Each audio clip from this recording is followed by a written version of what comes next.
할렐루야! 오늘 강의는 전도와 선교에 관한 내용입니다. 다니엘 말씀 양육 기간 동안에 성령께서 함께 하시는 것을 다들 체험하고 계십니다. 조금 더 우리가 힘내서 하나님의 말씀 공부하고 기도할 때 놀라운 은혜와 은총이 임하게 될 줄 믿습니다. 교회에 마땅한 사명이 무엇인가 여러 가지가 있죠. 그 중에 오늘 전도와 선교입니다. 목사님, 전도랑 선교랑 뭐가 똑같고 뭐가 틀립니까? 똑같은 것은요, 공통점은 복음을 전파하고 그리스도의 제자를 삼는다. 똑같습니다. 그래서 사실 하나님의 복음을 증거한다라는 이름 하에서 전도와 선교는 같은 맥락입니다. 그런데 우리나라 말로 전도와 선교를 살짝 틀리게 쓰는 이유는 다음과 같습니다. 첫 번째, 전도는요, 동일 문화권, 쉽게 얘기하면 우리는 한국말 쓰고 있으니까 한국 사람이 한국 사람에게 복음을 증거하는 것을 전도라고 이야기할 수 있습니다. 문화라는 것은 언어, 역사, 그리고 무엇보다도 갖고 있는 문화를 이야기합니다. 동일 문화권, 똑같은 역사와 언어를 사용하는 곳을 우리는 동일 문화권이라 하지요. 그렇다면 선교는 무엇일까요? 타지방 또는 타국, 문화가 다른 곳에 가서 복음을 증거할 때에 우리는 선교라고 하는 단어를 씁니다.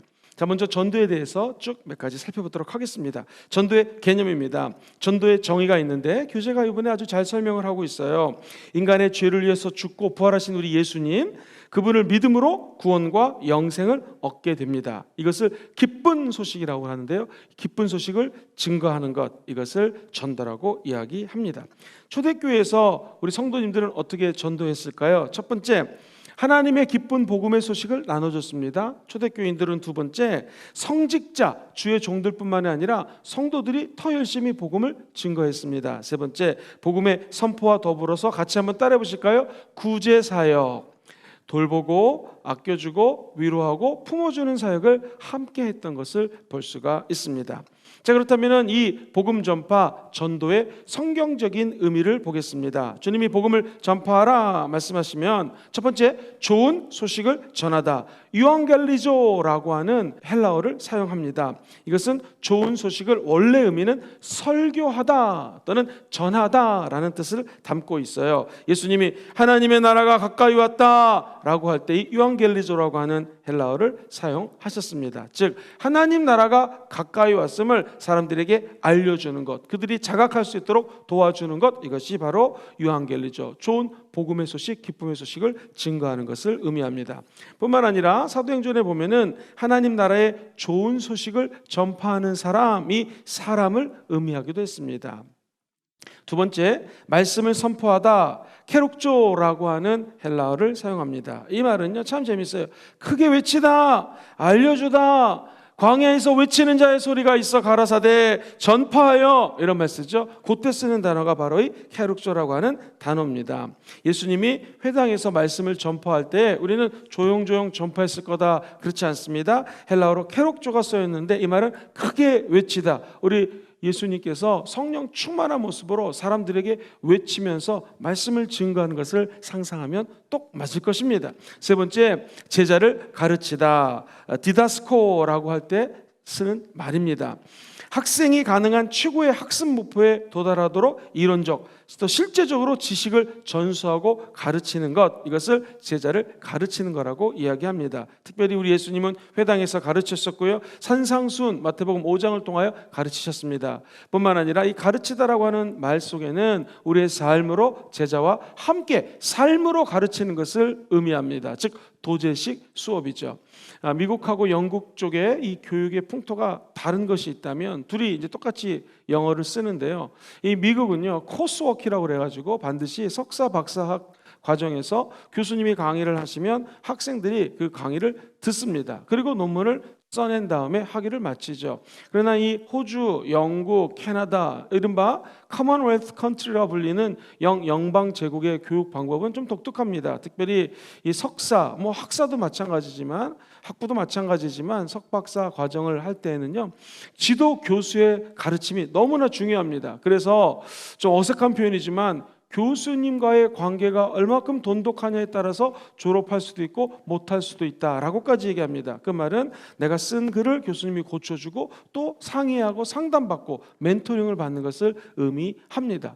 이처럼 우리 예수님이 제자를 양육하고 가르쳤을 때는요, 삶으로 함께 자고 함께 주무시고 저 들판에 함께 나아가서 함께 먹고 함께 기도하고 이런 것을 통하여 제자를 양육했다라는 것이죠. 그렇다면 우리도 제자를 가르친다 했을 때는요, 물론 소리 외쳐 복음 증거해야죠. 그러나 우리의 삶이 도제식 제자 양육 방법처럼 우리의 삶으로 사람들을 가르치고 예수께로 돌리는 것 아주 중요하다고 말씀할 수 있습니다. 뿐만 아니라 이 복음 전파, 전도하다라는 어휘에는 예수님을 증언하다라는 마르티네오라고 하는 단어가 쓰였습니다. 우리가 잘 알고 있는 사도행전 1장 8절에 오직 성령이 너에게 임하시면 너희가 권능을 받고 예루살렘과 유다, 사마리아 땅끝까지 이르러 어떻게 돼요? 내 증인이 되리라. 여기서 증인이 되리라라는 것은 예수님의 명령을 하실 때 이 마르티레오라고 하는 단어가 사용되었습니다. 사랑하는 성도님들, 놀라운 것은요, 이 증인되리라 마르티레오라고 하는 이 헬라어는요, 나중에 영어로 순교자라고 하는 단어가 마티어라고 하는 단어가 있는데요, 이 순교자랑 연결이 됩니다. 그러니까 예수님을 증언한다, 땅끝까지로 증인된다는 것은 어찌 보면 순교자의 마음을 품고 예수님을 전하는 것입니다. 그래서 전도라는 것을 단순히 그냥 예수 믿으세요, 내 삶으로 사람들을 가르치겠습니다, 또는 오늘 말씀 그대로 말씀을 선포합니다, 이 정도가 아니라 어찌 보면 제자 만들기 위해서 목숨까지 내어놓는 순교자적 사명을 가지고 전도하는 것, 이게 진짜 전도자의 마음이라는 것입니다. 그리고 제자 삼다 마테두오라고 하는 의미가 있습니다. 자, 이처럼 여러 가지 단어가 전도하는데 쓰였습니다. 근데 중요한 것은 왜 전도해야 됩니까? 먼저 전도하는 가장 첫 번째 큰 이유는 무엇인가? 우리가 하나님을 사랑하기 때문에 그렇습니다. 바울은 십자가의 사건을 하나님이 우리를 사랑했다라고 하는 사랑과 연결시켜서 이야기합니다. 로마서 5장 8절 말씀을 다 같이 한 목소리로 읽어보겠습니다. 시작. 우리가 아직 죄인 되었을 때 그리스도께서 우리를 위하여 죽으심으로 하나님께서 우리에 대한 자기의 사랑을 확증하셨느니라. 우리를 향한 하나님의 사랑을 확증하셨다. 사랑은 결국에는 확실히 보여주신, 증거한 것이 나타난다는 것입니다. 그렇다면 하나님의 사랑을 확증받은 우리들이 또한 하나님을 사랑한다면 그 사랑을 전해야 된다는 것이죠. 복음 전도의 근본적인 이유는 무엇인가? 무조건적인 하나님의 사랑, 즉 아가페 사랑 안에 담겨져 있습니다. 요한복음 15장 13절 읽어봅니다. 시작. 사람이 친구를 위하여 자기 목숨을 버리면 이보다 더 큰 사랑이 없나니. 만약에 친구를 위해서 누가 죽었다, 엄청 사랑한다는 것이죠. 우리 예수님, 저와 여러분들을 사랑하여 십자가에 못 박혀 죽기까지 사랑해 주셨습니다. 그렇다면 우리도 이 사랑을 예수 그리스도 이름으로 전해야 된다는 것이죠. 뿐만 아니라 사랑하기 때문에 전하고, 너희들은 가서 제자 삼으라 라고 주님이 명령하셨기에 복음을 증거하게 됩니다. 우리가 잘 아는 마태복음 28장 19절로 20절에 의하면 너희들은 온 천하에 다니면서 만민에게 복음을 증거하라 라고 하는 마가복음 말씀과 바로 연결이 됩니다. 하늘과 땅의 모든 권세를 아버지께서 예수님께 주셨으니 너는 모든 족속으로 가서 제자를 삼아라 명령하셨어요. 뿐만 아니라 사도행전 1장 8절 말씀 우리 같이 한 번 더 읽어보겠습니다. 시작. 오직 성령이 너희에게 임하시면 너희가 권능을 받고 예루살렘과 온 유대와 사마리아와 땅끝까지 이르러 내 증인이 되리라 하시니라. 그렇죠. 땅끝까지 이르러 증인되는, 제자 삼아야 되는 삶을 살았기 때문에 오순절 성령 강림 사건, 그리고 성령 임하고 난 다음에 제자들을 키워서 집사님들을 만들고 다시 선교사를 파송하는 일련의 교회의 모든 직분을 만들고 전도하고 선교하는 이유가 바로 이 말씀 때문입니다. 즉 너희들은 성령이 임할 때까지 예루살렘을 떠나지 말고 기다려라. 성령 받으면 증인될 것이니까 증인되기 위해서는 성령이 임해야 되고요, 성령이 임해서 증인되기 위해서는 제자를 삼아 나가야 된다는 것입니다. 사도행전을 읽다 보면은요, 사도들이 또는 초대교회인들이 가장 역점을 두었던 것이 무엇인가? 내 제자를 삼는 것이 아니라 예수 죽음, 예수 부활을 증거함으로 말미암아 예수 제자를 삼는 것입니다. 그렇다면 우리 홈 리더님들은, 원 리더님들은 리더로서 우리 교회에서 사역할 때 내 제자가 아니죠. 내 사람을 만드는 것이 아니라 예수 그리스도의 제자를 만들어 나가는 것이 우리 리더들이 해야 될 일이라는 것입니다. 심지어 목회자도 마찬가지입니다. 우리 부교육자님들, 저를 포함하여 우리가 목회하는 것은 내 제자를 만드는 거 아닙니다. 누구 제자? 예수 그리스도의 제자를 만드는 일, 이것이 교회가 담당해야 될 사명이라는 것이죠. 세 번째로, 잃어버린 영혼을 찾기 위해서 우리는 전도해야 됩니다.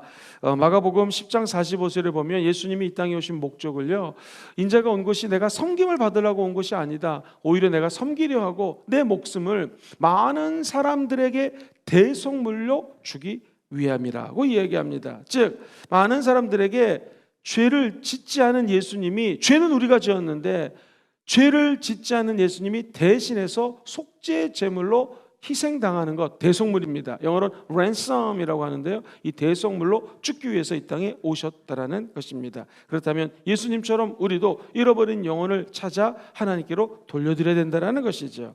바울이 여러 계층의 사람들을 만났습니다. 그들과 여러 사람들과 비슷한 입장을 가지려고 노력했어요. 왜 그랬을까요? 고린도전서 9장 한번 같이 읽어보겠습니다. 22절 시작.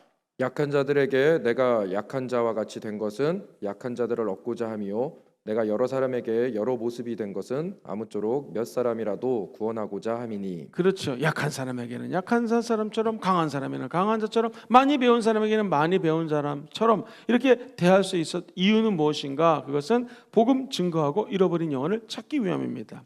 네 번째로, 복음을 증거하지 않으면 하나님의 진노가 있을 수 있기 때문에, 즉 이 마지막 때에 주님 재림을 예비하면서 우리는 마땅히 복음을 증거해야 된다는 것입니다. 자, 목사님 좋습니다. 그렇다면 그 복음 증거 어떤 내용 가지고 전파하겠습니까? 성경의 몇 가지 사례를 들어드리겠습니다. 첫 번째, 베드로의 설교를 보면은 이렇게 이야기를 합니다. 사도행전 2장 14절 이하에 이 베드로의 설교가 나오는데요, 구약을 이용해서 이 땅 위에 강림하실 예수님에 대한 약속을 합니다. 다시 말해서 베드로의 설교를 한마디로 요약하면 예수입니다. 예수 죽음, 예수 부활, 그리고 이 땅에 다시 오실 예수, 그분을 믿으면 구원받는다라는 것입니다. 그래서 복음 증거의 핵심은 바로 예수 죽음, 예수 부활, 결국 예수 그리스도라는 것이죠. 바울은 사도행전 13장 14절 이하에 이 설교를 하면서 하나님이 메시아를 다윗의 자손으로 오게 하셨다, 그리고 그분이 누구신가? 예수님이신데 그분이 십자가의 죽음으로 말미암아 영생을 주셨습니다. 예수를 믿으면 의롭게 되고 구원에 이르게 됩니다 라고 설교합니다. 사도 바울의 설교를 한마디로 이렇게 한번 쥐어짜 보면은요, 뚝뚝 떨어지는 것이 예수 보혈이라고 이야기할 수 있습니다. 자, 그렇다면 스데반 집사님의 설교는 어땠을까요? 사도행전 7장에 보면 역시 아브라함이 하나님을 예배했습니다. 구약을 쭉 풀어서 얘기하다가 다윗의 자손으로 오시는 분 누구? 예수 그리스도.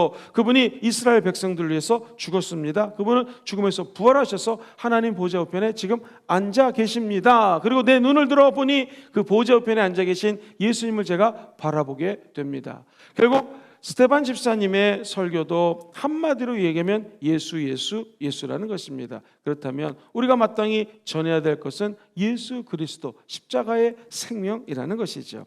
네 번째로, 성경을 통해서 전해야 될 내용을 한번 5가지로 요약해 보겠습니다. 첫 번째, 모든 사람들은 죄인이에요. 그래서 인간은 스스로 구원을 할 수 있다 없다라는 것입니다. 디도서 3장 5절 말씀입니다.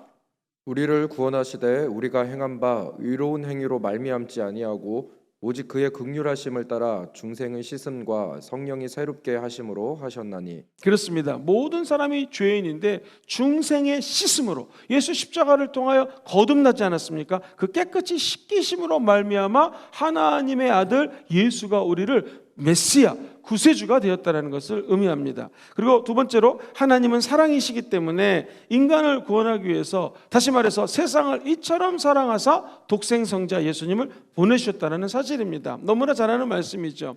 하나님이 성도님들을 너무나 사랑했기 때문에 독생자 예수님을 보내주시고, 누구든지 예수님을 믿으면 멸망치 않고 영생을 얻게 됩니다.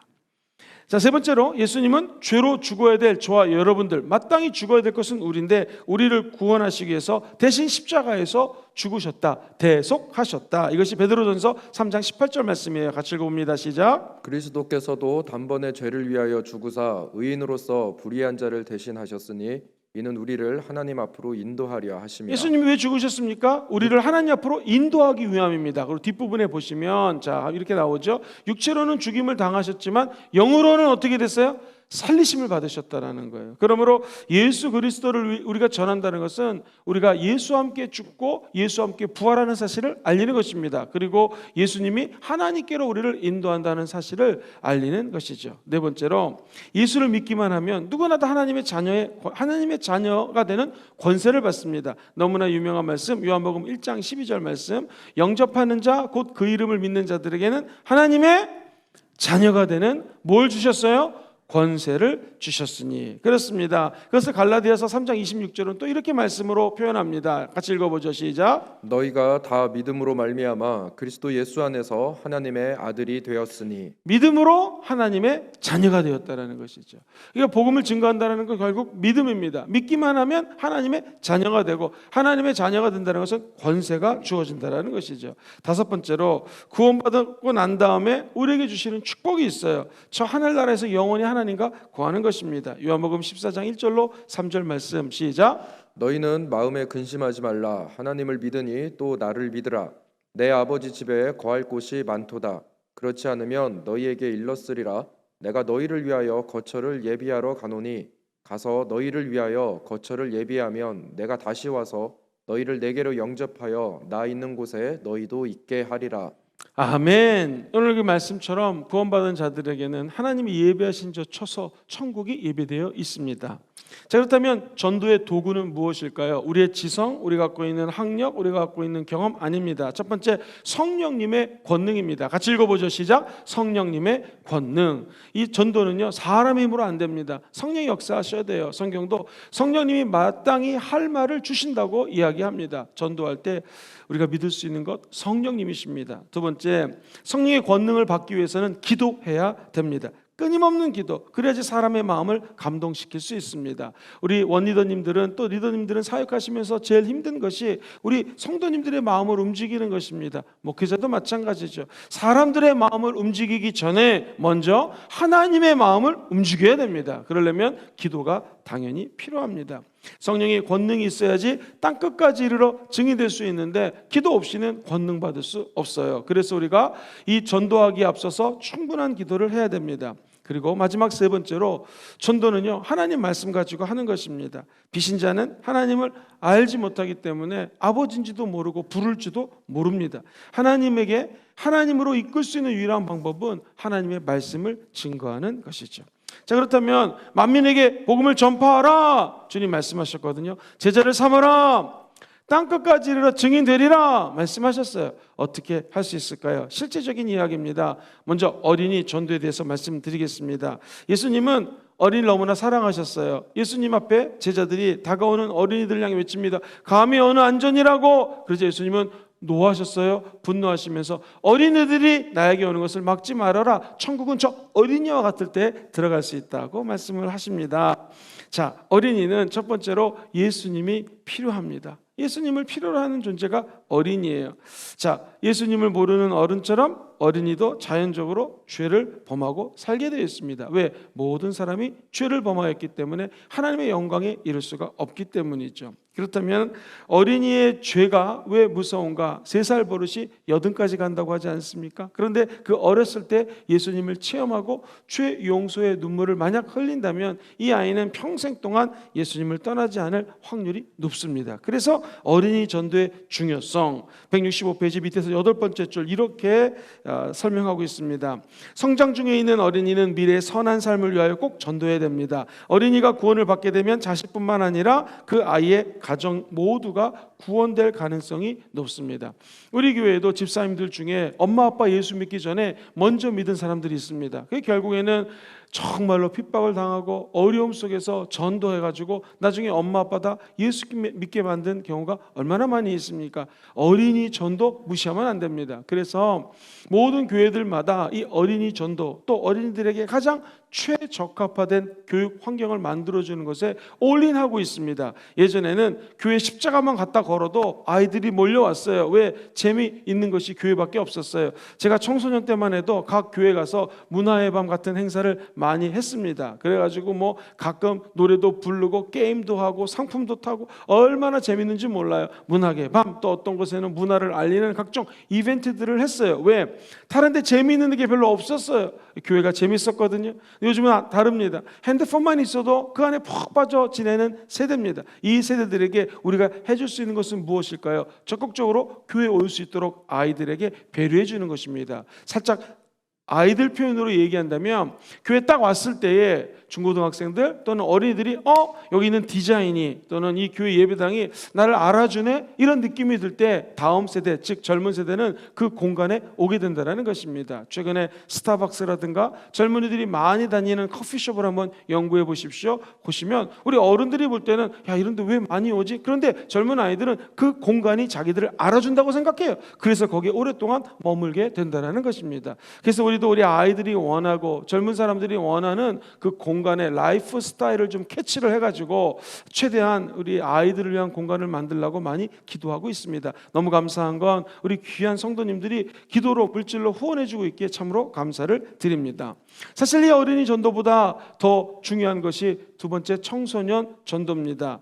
인생에 있어서 청소년기는 아주 작은 부분입니다. 그런데 엄청난 변화가 일어나기 때문에 이때 예수 그리스도에 대한 확신 갖는 것 너무 중요합니다. 청소년기는 호기심이 많습니다. 영적으로 민감합니다. 그리고 신앙적으로 아주 각성하기가 굉장히 쉽습니다. 이 겉으로는 반항적인 기질을 보이죠. 그런데 속으로는요 반항하는 것 같지만 예수님이 좀 사랑을 나에게 듬뿍 주셨으면 하는 바람이 있습니다. 이 사랑은 부모가 줄 수 있는 사랑이 제한적이에요.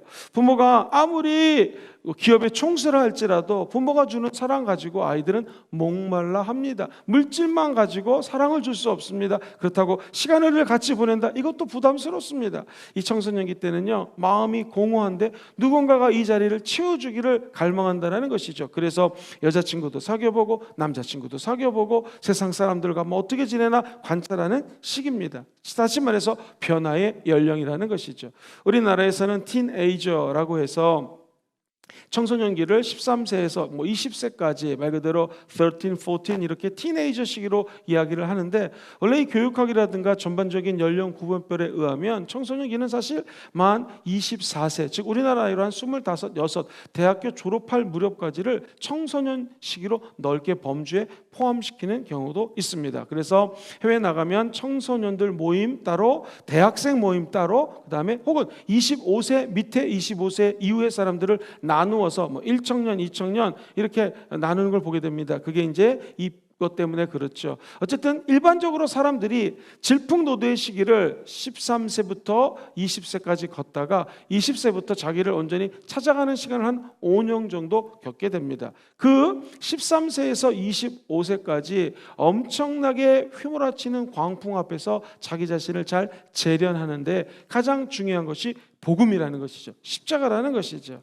이때 아이들의 변화를 보게 되면 먼저 몸이 어른처럼 변화가 되죠. 그리고 생각은 아직 어린데 어른처럼 행동하려고 합니다. 신체적으로 외모에 대한 심리적인 변화가 일어납니다. 하나님과 가족에 대한 이 관계 형성에 지적인 변화가 일어납니다. 그리고 내가 누군가라는 정체성을 찾게 되어 있어요. 이 청소년기 지역적으로는 중고등학교 좀 크게 보면은 한 25세 때까지를 정말 우리가 복음으로 양육해야 될 사명을 우리 교회가 받았습니다.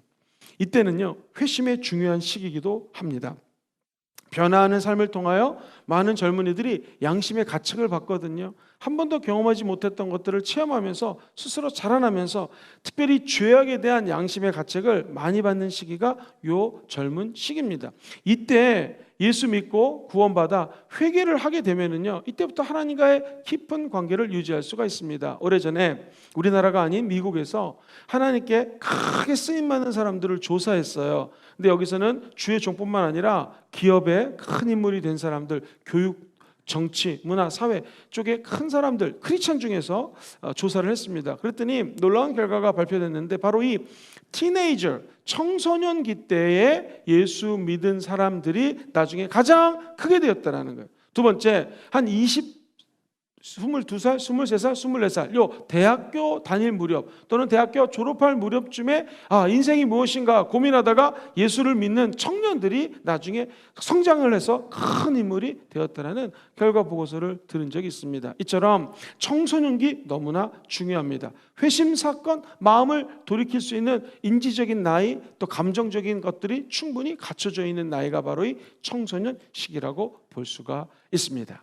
자, 이제 성인들로 넘어가겠습니다. 어른들은 어떻게 전도해야 될까요? 재밌는 것은 하나님이 인간을 창조할 때 어른부터 만들었습니다. 아담과 하와는 성인으로 태어났죠. 이 청소년과는 조금 틀립니다. 어른이 되면은 다양한 사회적인 접촉을 합니다. 직장에 가죠. 그리고 그 사람들을 만났을 때에 처음에는 믿고 같이 진행을 하고 일을 하는데 나중에 이 세상에 믿을 사람 하나도 없구나 라고 하는 삶에서 사람들에 대한 배반감, 괴리감 같은 것들을 느낍니다. 내가 꼭 이렇게까지 해서 돈을 벌어야 되나? 또는 돈을 벌었다 할지라도 참 인생이 허망하다라는 생각을 할 때가 있습니다. 이때 필요한 것이 바로 예수 그리스도의 복음이라는 것이죠. 항상 그 사람들의 니드, 요구가 무엇인지를 파악하면 복음 전파하기가 조금 쉽습니다. 성인이 요구하는 것은 무엇입니까? 성인들은 인생 초기의 목표를 설정했는데 이게 잘 이루어지지 않으면 후회하기도 하고 불만을 갖기도 하고 마음의 초조감이 다가옵니다. 이때 복음을 증거해야 됩니다. 그리고 우리 인생이 얼마나 짧은지를 나이를 먹으면 먹을수록 알게 됩니다. 시편 103편 15절로 16절 같이 읽어볼까요? 시작. 인생은 그날이 풀과 같으며 그 영화가 들의 꽃과 같도다. 그것은 바람이 지나가면 없어지나니 그 있던 자리도 다시 알지 못하거니와. 네, 오늘 본문에 보니 성경 말씀 보니 인생이 풀과 같고요. 그 영화가 들의 꽃과 같습니다. 바람이 지나가면 없어지고 있던 자리도 다시 알지 못하거니와. 지혜 있는 사람은 어떤 사람일까요? 지혜자는 남은 날의 시간을 계수한다고 성경은 이야기합니다. 즉 사람이 70, 강건하면 80이지 않습니까? 내가 살 수 있는 시간을 계수해 놓고 지금 인생에 최선을 다한다는 것이죠. 한 이제 60 정도 되시는 어떤 성도님의 이야기를 들었습니다. 본인은요 강철이라고 그랬습니다. 얼마나 건강한지 일을 해도 지치지 않는 체력이었어요. 왜? 어렸을 때부터 운동을 너무나 열심히 했거든요. 그런데 이제 나이를 좀 먹다 보니까 지친다라는 거예요. 피곤한다라는 거예요. 그럼 어떤 생각이 들까요? 우리 인간은 유한한 존재구나라는 것을 깨닫게 되죠. 그때 필요한 것이 바로 예수님이라는 것입니다. 왜? 우리 예수 믿는 사람들은 유한한 인생이 아닌 영원한 삶을 준비하기 때문에 그렇습니다. 성인은 애정, 자존심, 동료의 인정, 책임의식, 독립성 이런 절실한 요구에 도움을 줄 절대자가 필요합니다. 성인이라고 해서 어른이라고 해서 다 큰 것이 아닌 것이 우리가 잘 알고 있지 않습니까? 누군가가 필요해. 나의 이 필요를 채워줄 분이 필요하다는 거예요. 그분이 하나님이라는 것을 깨닫는 것, 이것이 전도입니다. 이런 성인들의 요구를 충족해줄 분 하나님밖에 없습니다. 따라서 성인의 때가 사실은 하나님을 만날 가장 귀한 때요, 가장 급한 때라고 말씀을 드릴 수 있습니다. 우리 눈을 들어 주변을 바라보면 예수 믿을 성인들이 많이 있습니다. 이분들에게 복음 증거하는 여러분 되시기를 주의 이름으로 축원드립니다. 지금까지 우리 한국 사람이 한국말을 사용하고 한국 문화권에 있는 사람들에게 복음을 증거하는 것이 전도였다면 이제 선교에 대해서 말씀을 드리겠습니다. 선교는 먼저 이 땅에서 살다가 타국에 가서 복음 전하는 거 선교입니다. 그야말로 물썰고 낯설은 곳에 가서 복음 증거하는 거 선교입니다. 뿐만 아니라 선교는요 영어로 미셔너지라고 하는 선교학 단어 그대로 미션, 사명입니다. 미션이라는 것은 사명이에요. 우리가 다 마땅히 해야 될 것이 선교라는 것이죠.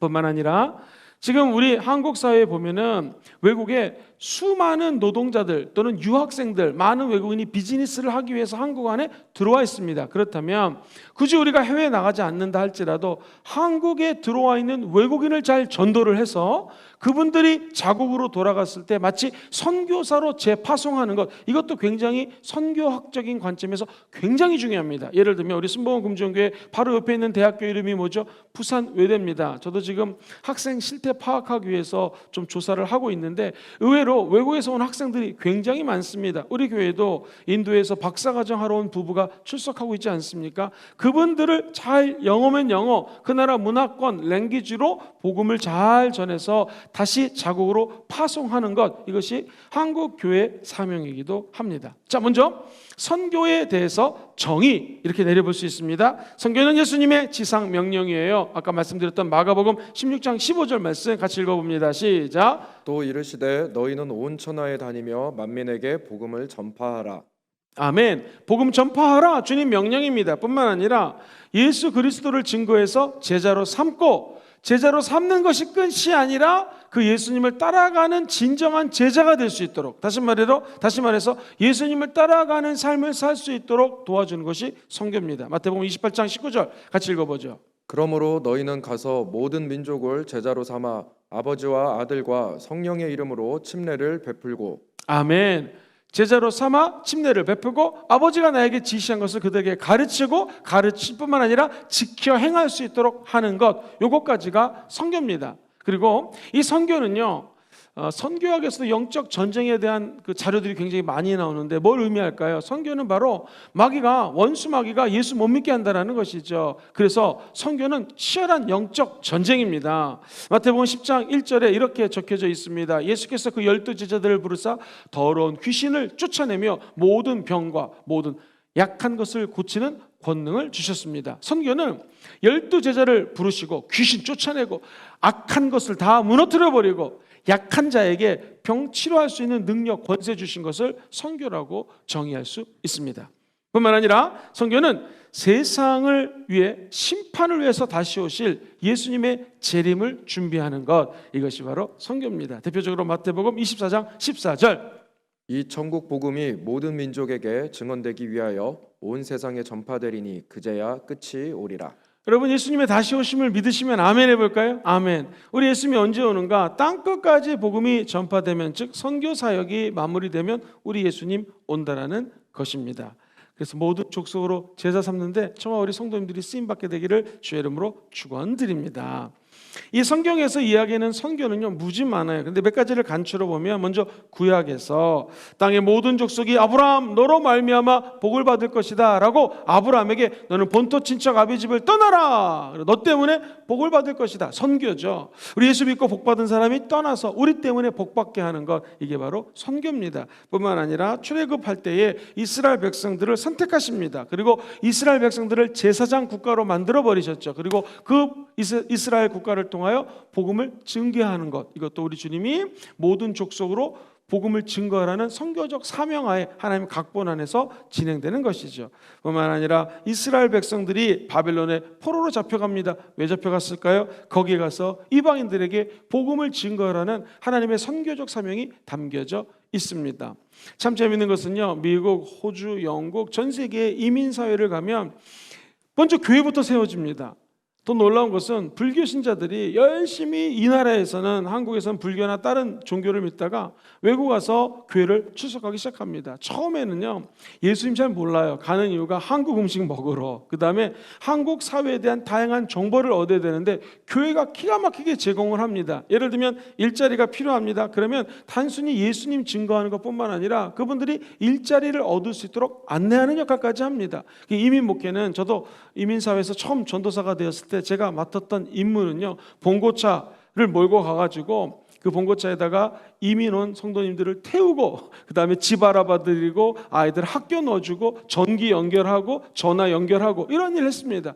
그것이 다 한국 땅에서 경험하지 못할 것들을 이민교회가 해주기 때문에 연결고리가 되어서 교회로, 예수님께로 나오게 된다는 것이죠. 그리고 그런 분들이 정말 하나님을 열심히 믿게 되는 것을 보게 됩니다. 그렇다면 우리가 어떤 자기가 살고 있는 지역을 떠나 외국으로 가게 되었다. 이거 왜 그럴까요? 하나님의 선교적 계획이 그 가운데 있다라는 것입니다. 그렇게 따지자면 수많은 외국인들이 한국에 들어왔다. 그러면 거꾸로 우리가 이들에게 복음을 증거해야 되는 사명을 갖고 있다라는 것이죠. 성경에 보면은 요나가 이 아수르의 수도 니느웨로 와서 복음을 증거하라고 합니다. 역시 요나 입장에서는 우리 민족의 철철지 원수인데 왜 복음 전하니까 그것은 원수까지 사랑하여 복음 증거하라는 하나님의 선교적 계획이 담겨져 있는 것입니다. 우리 요나서 1장 2절 한 절만 같이 한번 읽어봐요.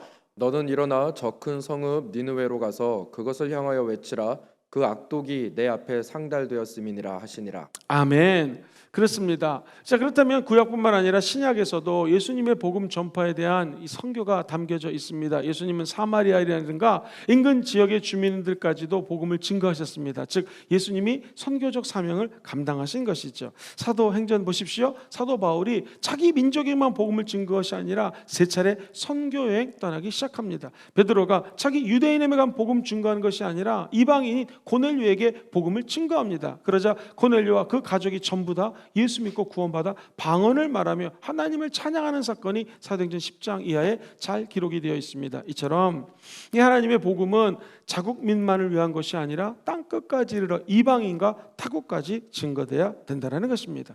자, 목사님, 그렇다면 선교의 목적이 무엇입니까? 그것은 첫 번째, 이방인들, 예수 믿지 않는 자들이 회심해야 되는 거예요. 예수 믿고 구원받아야 된다는 것입니다. 두 번째, 교회가 설립되고 확장하는 것이 선교의 뜻입니다. 교회는 선지자와 사도의 터 위에 세워진 공동체입니다. 선지자 무엇입니까? 복음 증거하는 자. 사도는 무엇입니까? 한 곳에 있는 것이 아니라 바울처럼 여러 지역을 다니는 하나님의 메신저들, 거기에 세워진 것이 바로 이 교회 공동체라는 거예요. 우리 고신측 교회, 대부분의 고신측 교회에 처음에 뿌리를 내린 것이 호주에서 수많은 선교사들이 이 경상남도 지역에 왔습니다. 초창기 때 미국, 영국 또 이 호주 선교사들이 지역을 이렇게 분할을 했어요. 호주 선교사들은 우리 경상남도 땅에 참 많이 왔습니다. 근본주의 신학이라고 하죠. 즉 예수 그리스도의 확고한 믿음을 증거하기 시작했습니다. 그들이 복음을 증거했던 이 선교사 사도들의 터 위에 오늘 이 부산 경남 지역의 교회가 세워진 것입니다. 에베소서 2장 20절로 21절을 같이 읽어보겠습니다. 너희는 사도들과 선지자들이 터 위에 세우심을 입은 자라. 그리스도 예수께서 친히 모퉁이돌이 되셨느니라. 그의 안에서 건물마다 서로 연결하여 주 안에서 성전이 되어가고. 자, 보세요. 우리 20절 보시면은 제가 한번 설명해 드리겠습니다. 사도들, 아까 말씀드렸던 복음 전파자들과 메시지를 전하는 선지자들의 터 위에 세우심을 입은 크리스찬들이라. 에베소서는 원래 이 교회론을 강의하는 것이 에베소서거든요. 근데 거기 보시면 그리스도 예수께서 친히 뭐가 되셨어요? 모퉁이돌이 되셨다.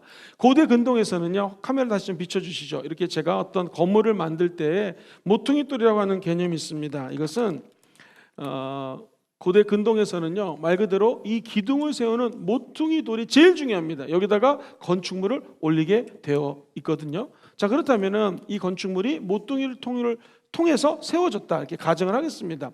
근데 성경은 이 모퉁이돌, 여기가 예수님이 되셨다는 거예요. 기둥이 되셨고 선지자와 사도들의 메시지를 통하여 이 건물이 지어졌다. 이것은 이렇게 해석할 수가 있습니다. 예수 믿은 저와 여러분, 한 사람이 모퉁이돌 대신 예수 그리스도를 기반으로 내가 반석 위에 교회를 세우리니 예수 그리스도가 이 모퉁이돌 되심으로 반석 위에 한 사람이라고 하는 교회가 세워졌습니다. 저 김영근 예수 그리스도의 은혜로 복음 전하는 선배 목사님 들의 메시지를 듣고 한 교회, 제가 하나의 성전이지 않습니까? 세워졌습니다. 근데 이 교회는 옆에 있는 다른 목사님들과 또 하나가 되어서, 또는 아내와 남편들이 하나가 되어서 연결되는 거예요. 그러면서 교회가 점점 성장해지고 강건해진다는 것이죠. 그것이 21절 말씀입니다. 같이 한번 더 읽어볼게요. 20절부터 볼까요? 아까 읽었던 말씀 같이 한번 읽어보겠습니다. 너희는 사도들과 선지자들의 터 위에 세우심을 입은 자라. 그리스도께서 친히 모퉁이돌이 되셨는데, 21절 시작. 그의 안에서 건물마다 서로 연결하여 주 안에서 뭐가 돼요? 성전이 되어간다는 거예요. 건물마다 각 사람들마다 연결이 돼, 믿음의 방패로 연결이 되어서 강건해지듯이 교회 하나하나가 연결되어서 하나님의 나라를 세우게 된다. 즉 교회는 사도의 메시지를 통하여 세워졌는데 산 사람들이 또 나아가 한 홈이죠. 우리 교회는 한 홈마다 믿음으로 연결될 때 교회가 세워진다라는 거예요. 그래서 1홈, 2홈, 3홈, 4홈이 또 연결이 돼야 되고요. 그리고 마찬가지로 해운대 교구, 또 우리 강남 교구, 또 우리 사랑 교구, 기타 희망 교구, 여러 교구들이 하나로 연결될 때, 양산 교구, 남산 교구, 그 외의 분들 시간 관계상 제가 이야기하지 않습니다. 시험에 들지 않게 되기를 바랍니다. 할렐루야. 여러 교구들이 많습니다. 이 교구들이 하나로 연결되어질 때 우리 교회가 진정한 성장과 굳건한 믿음에 세워지는 교회가 된다는 것이죠. 한 걸음 더 나아가서 우리 선모 금정교회가 옆에 있는 교회들 부흥되기 위해서 기도해야 됩니다. 옆집에 있는 교회들마다 다 부흥되게 도와주옵소서. 우리 교회가 다른 우리 남산동에 있는 교회들과 연합이 되어야 됩니다. 금정구에 있는 교회들과 연합이 되어야 됩니다. 하나가 되어서 하나님의 나라가 확장되고 세워지는 거예요. 나아가 부산 지역, 나아가 경남 지역, 더 나아가서 조국 대한민국의 교회들이 하나로 커넥션, 연합이 될 때 강력한 기독교의 나라가 세워지는 것이죠. 그런데 여기서 한 걸음 더 나아간다면 조국 대한민국에 있는 교회들이 모퉁이도 되신 예수님으로 말미암아 성장이 되었는데, 이것이 일본에 세워진 교회, 중국에 세워진 교회, 동남아시아에 세워진 교회들과 하나가 되어서 굳건한 믿음 위에 자라나게 되는 것. 즉 예수님을 믿고 구원받은 우리가 굉장히 작은 것 같지만 이것이 연결되면 전 세계 하나님의 나라의 도래를 앞당길 수 있다. 쉽게 해서 하나님의 나라를 통치하시는 사건을 이 땅에 세울 수 있다. 누가? 성도님들이. 어떻게? 교회를 통하여서. 그렇기 때문에 교회는 바로 이 복음을 땅끝까지로 증거하라는 선교적 사명하고 아주 밀접합니다. 그래서 최근에는 이 선교적 교회라는 이야기를 많이 해요. 그러면 선교적 교회는 목사님 맨날 해외 나가서 복음 전합니까? 맨날 우리나라에 들어있는 외국 사람들 복음 전합니까? 아닙니다. 선교적 교회라고 하는 것은 땅끝의 개념을 외국까지 들 수도 있지만 이 땅끝의 개념을 내 삶의 현장에 두는 거예요. 그래서 학생들은 학교 가면 그 만나는 학생들이 땅끝이에요. 거기서 복음 증거하라는 거예요. 대학교에 가면 합 클래스에서 함께 밥 먹는 친구가 땅끝이라는 거예요. 이 사람 전도하라는 것입니다. 생각해보니 지구는 둥글잖아요. 한 바퀴 땅끝을 쭉 돌아서 오게 되면 만나는 곳이 제자리입니다. 그래서 예루살렘과 온유대와 사마리아 땅끝의 개념이 바로 내 옆에 있는 사람, 그렇게 따지면 가족이죠. 가족을 복음화시키는 것, 이것도 선교입니다. 그리고 믿지 않는 내 옆집에 있는 사람, 이것도 선교의 개념 안에 든다라는 거예요. 그런데 예전에 선교적 그 사고방식하고 살짝 틀린 것은, 그때는 여러 가지 기타 다양한 방법으로 전도를 했다면 이제는 여러 가지 다양한 방법이 먹히지가 않습니다. 재미있는 것들이 너무나 많고요. 또 개인주의화 되기 때문에 만나서 얘기를 하고자 하지 않습니다. 어떻게 증거하면 될까요? 한번 따라해 볼까요? 삶으로. 우리가 삶으로 복음을 증거하는 것, 이것을 선교적 교회 하나의 샘플로 이야기를 합니다. 이 사도 바울이 평생 선교했습니다. 뭘 전했을까요? 예수 부활, 예수 재림, 예수님 다시 오십니다 라는 걸 전했습니다. 그렇다면 결국 선교도 예수 그리스도의 다시 오심을 증거하는 것입니다. 예수님이 언제 오실지 모르지만 저와 여러분들이 5 처녀처럼 성령의 기름 부으심을 탁 준비해가지고 우리 신랑 되신 예수님 올 때에 칭찬받는 성도들 되기를 주의 이름으로 축원드립니다. 자, 이 선교는요, 세 번째로 하나님께 영광이 됩니다. 자, 목사님, 선교의 대상은 누굴까요? 선교의 대상은 복음을 전해야 되는 모든 사람들입니다. 사도 요한은 선교의 대상을 각 나라의 족속과 백성과 방언에 아무 능히 셀 수 없는 큰 무리라고 요한계시록 이야기합니다. 즉 모든 사람들이 다 전도의 대상, 선교의 대상입니다. 선교의 방법, 이 GMBT라고 하는 이야기를 많이 씁니다. GMBT는 뭐냐면요, 우리 예수님이 저와 여러분들에게 go, 가라고 말씀하셨습니다. M은요, make, 제자를 삼으라 말씀하셨습니다. B는요, baptize라고 그래가지고요, 이 복음을 물침례를 주어라 했을 때 이 baptism이라는 단어를 씁니다. T는요, teach, 내가 가르쳐 지금까지 말했던 것을 다 가르치고 지켜 행할 수 있도록 도와줘라. 그래서 GMBT는 우리 하나님이 저와 여러분들에게 내려주신 선교적 사명의 핵심되는 4가지 동사입니다. 같이 한번 따라해 볼까요? 너희들은 가라, 고죠. 제자를 삼으라, make입니다. 그리고 baptize 또는 baptism, 물침례를 줘라, 불침례를 줘라, 성령의 침례를 줘라, 침례 주라는 거예요. 그리고 그들을 teach, 가르치라는 것입니다. 어떻게? 예수 그리스도의 십자가의 복음, 하나님의 말씀을 가르치는데 가르치는 것으로 끝나는 것이 아니라 그들이 그 가르침 받은 것을 가르침해준 사람과 함께 삶으로 지켜나가는 것까지가 선교라는 것이죠. 전도건, 선교건 예수의 제자 만드는 것입니다. 어떻게 만들어요? 우리가 세상으로 파송받은 선교사입니다. 그러므로 우리 순복음 금종교회 모든 성도님들은 꼭 아프리카로, 일본으로 선교사 파송받지 않더라도 삶의 현장으로 파송받은 선교사입니다. 언제? 매일 예배를 드리고 목사님이 축도하지 않습니까? 제가 축도하고 여러분들은 선교사로 어찌 보면 파송받아서 삶의 현장으로 나아가는 것입니다. 비록 우리가 한국 사회에 살고 있고 우리 부산 지역에서 살고 있지만 이것에서 땅끝이라는 개념 가지고 믿지 않는 자들에게 복음 증거하는 것, 이것이 바로 전도의 삶, 선교의 삶이라는 것이죠. 천국 갈 때까지 우리를 통하여 수없이 많은 잃어버린 영혼들이 하나님께로 돌아오는 기적이 일어나기를 주의 이름으로 축원드립니다.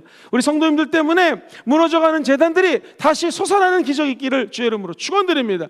바알세불에 무릎 꿇지 않는 7,000명의 용사들이 우리 성도님들의 기도와 눈물을 통하여 세워질 줄 믿습니다. 영적 전쟁에 승리하는 위대한 영적 전사들이 저와 여러분들의 기도를 통하여 수없이 순복음 금종교회로 구름대같이 몰려드는 환상을 보고 그 꿈이 실현될 것을 확신합니다. 그 전도와 선교의 사명을 감당하는 우리 교회가 되기를 다시 한번 예수님 이름으로 기도합니다. 할렐루야.